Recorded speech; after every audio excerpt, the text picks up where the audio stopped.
अस्सलाम वालेकुम। आज बात करते हैं ब्लोटिंग यानी पेट का फूल जाना या अफारा के बारे में। पेट फूलने का मसला ऑलमोस्ट सभी में कभी ना कभी हो जाता है।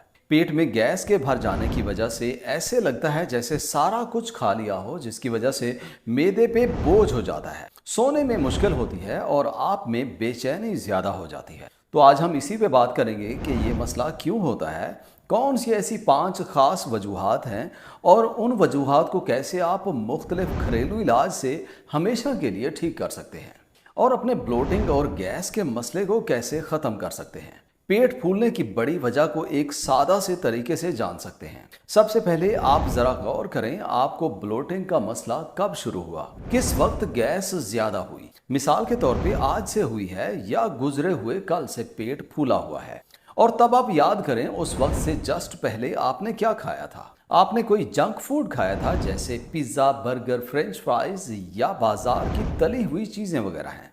बाज़ दफ़ा कुछ लोगों में सब्ज पत्तों वाली सब्जियां खा के पेट फूल जाता है, खासकर वो लोग जो अक्सर सब्जियां नहीं खाते और वो एकदम से ज़्यादा मिकदार में खा लेते हैं तो पेट फूल जाता है। या फिर कुछ लोगों में दूध या दूध से बनी हुई चीज़ें खाने से पेट में गैस और अफारे की शिकायत हो जाती है। या फिर वैसे कोई ऐसी चीज़ खा ली जिसे आपने पहले कभी नहीं खाया और ब्लोटिंग हो गई। अब आपने ये करना है कि जिस भी चीज़ से ब्लोटिंग शुरू हुई है आपने अगली दफ़ा उसे नहीं खाना। या फिर ये मसला तब भी अक्सर होता है जब प्रेगनेंसी होती है। प्रेगनेंसी के शुरू के दिनों में ये मसला आम होता है। ये तो थी बैरूनी वजूहात। आप देखते हैं कि हमारे जिस्म में इसकी कौन सी 5 वजूहात हो सकती हैं और उन्हें कैसे बिना डॉक्टर के विजिट के आप ठीक कर सकते हैं। Number 1, stomach issues. सबसे पहले नंबर पे ये अफारा हमें स्टमक में किसी मसले की वजह से हो सकता है। जैसे मिसाल के तौर पे हमारे मैदे में जो एसिड होता है वो काफ़ी ना हो, या मैदे की पीएच एसिडिक की बजाय अल्कलाइन हो तो आपको तेजाबियत का मसला हो सकता है, सीने में जलन का मसला हो सकता है, बदहजमी की शिकायत हो सकती है, या फिर पेट फूल जाता है। ये सारी अलामात ऐसी हैं जिनसे ये पता चलता है कि आपके पेट में एसिड की मिकदार काफ़ी नहीं है और ये ज़्यादा चांसेस हैं कि ब्लोटिंग का मसला सिर्फ मैदे से हो रहा हो। जब हम कुछ भी खाते हैं तो वो खुराक सबसे पहले हमारे मैदे में जाके हजम होती है, और अगर एसिड ज़्यादा ना हो तो वो खुराक फिर सही तरह हजम नहीं होती और हमारे मैदे से आंतों में चली जाती है, जहां फिर मज़ीद मसाइल पैदा हो जाते हैं। इसलिए एसिड को पूरा रखना बहुत ही ज़रूरी है, और अगर आपको एसिड की ज़रूरत है और लगता है ब्लोटिंग का मसला इस वजह से है तो आप बीटेन हाइड्रोक्लोराइड इस्तेमाल करके देखें। बीटेन हाइड्रोक्लोराइड जो कि सप्लीमेंट की शक्ल में रोज़ाना आपको 5 से 6 कैप्सूल शुरू में लेने पड़ सकते हैं। इसकी वजह से मैदे में हाइड्रोक्लोरिक एसिड पूरा हो जाता है और आपका हाजमा बेहतर होने से ब्लोटिंग का मसला ठीक हो जाता है। दूसरी चीज़, सेब का सिरका इस्तेमाल कर सकते हैं, जिसका 1 बड़ा चम्मच पानी के 1 गिलास में मिक्स करके रोज़ाना कुछ दिन स्ट्रॉ से इस्तेमाल करना है। ये आपकी खुराक को हजम करने में बहुत ज़्यादा हेल्प कर सकता है, क्योंकि इससे मैदे की पीएच बेहतर हो जाती है, जिसकी वजह से खुराक सही से हजम होती है और ब्लोटिंग नहीं होती। Number 2, gallbladder issues. दूसरी बड़ी वजह पित्ते में मसाइल से ब्लोटिंग हो सकती है। पित्ते या गॉल ब्लैडर का काम बाइल को कंसंट्रेटेड करना होता है, जो खुराक में मौजूद फैट्स को हजम करने के लिए ज़रूरी होता है। ये लिक्विड खुराक में मौजूद चर्बी को 5 गुना ज़्यादा तोड़ता है। ये पैंक्रियाटिक एंजाइम्स के साथ मिल के खुराक को हजम करने में हेल्प करता है। और अगर गॉल ब्लैडर में बाइल काफ़ी ना हो, या कुछ लोगों में किसी वजह से गॉल ब्लैडर को ऑपरेट करने के बाद निकाल दिया जाता है तो बाइल पूरी नहीं होती, तो इसकी वजह से डकार आते हैं, गैस होती है, पेट फूल जाता है, या फिर कुछ लोगों में मतली महसूस होती है। बहुत सारी अलामात हैं जो बाइल साल्ट्स की कमी से हो जाती हैं, और बाइल साल्ट्स के कम होने से ब्लोटिंग लाजिम होती है। अगर इस तरह की सिचुएशन है तो आपको बाइल सप्लीमेंट्स लेने चाहिए, या फिर ये गॉल ब्लैडर फार्मूले में सप्लीमेंट्स मिल जाते हैं, जिसकी वजह से पित्ते का काम बेहतर हो जाता है, खुराक में मौजूद फैट्स सही से हजम होती है और ब्लोटिंग नहीं होती। Number 3, pancreatic issues. तीसरी बड़ी वजह गॉल ब्लैडर या पित्ते के बिल्कुल सामने पेंक्रियाज में मसाइल हो सकते हैं। जिस तरह अगर पेंक्रियाज से निकलने वाले एंजाइम्स काफ़ी नहीं हैं, या पेंक्रियाज अपना काम सही नहीं कर रहा, जिस तरह शुगर के मरीजों में होता है, या आप बहुत ज़्यादा मीठा खाते हैं जिसकी वजह से लबलबा अपना काम सही नहीं कर रहा, तो इस वजह से आपको फिर डायरिया हो जाता है। एंजाइम लाइपेज कम होने की वजह से खुराक में मौजूद चर्बी हजम नहीं होती, जिसकी वजह से स्टूल्स ग्रीजी हो जाते हैं और साथ में आपको ब्लोटिंग रहती है। आपका पेट फूला हुआ रहता है क्योंकि हाजमा सही नहीं हो रहा होता।